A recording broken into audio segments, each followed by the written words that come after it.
One of my favorite exercise progressions for either a low plank when you're on your elbows or even a tall plank when you're on your hands mimicking a push-up position is that of adding a lateral step out where you're stepping your feet out to the side and you basically just alternate sides back and forth. Now, as we know, a regular standard plank, whether it's low on the elbows or tall on the hands, you're producing more of an anti-extension core stability. So you're trying to resist any type of extension that the hip would produce or the low back produces to stabilize and protect the spine.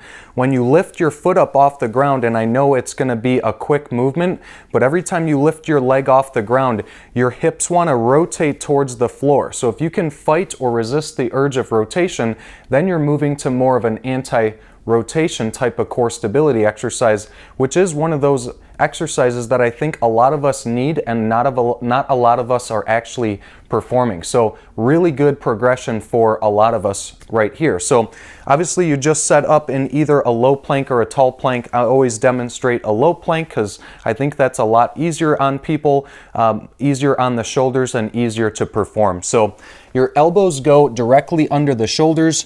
I always step the feet back at least shoulder width. You can go a little bit wider if you need some assistance for the plank. Make sure that your hips are basically square to the floor and you're maintaining a nice neutral position from the shoulder to the ankle bone there at the bottom. Now, once you're holding your low plank, simply walk one foot out to the side about 6 inches and step it back in.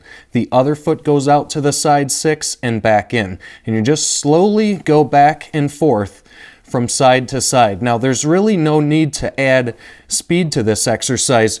You just want to perform enough repetitions for either time, or you perform the same amount of repetitions, let's say 8 to 12 on the left side, and perform 8 to 12 repetitions on the right side. So give it a shot and let me know how it goes.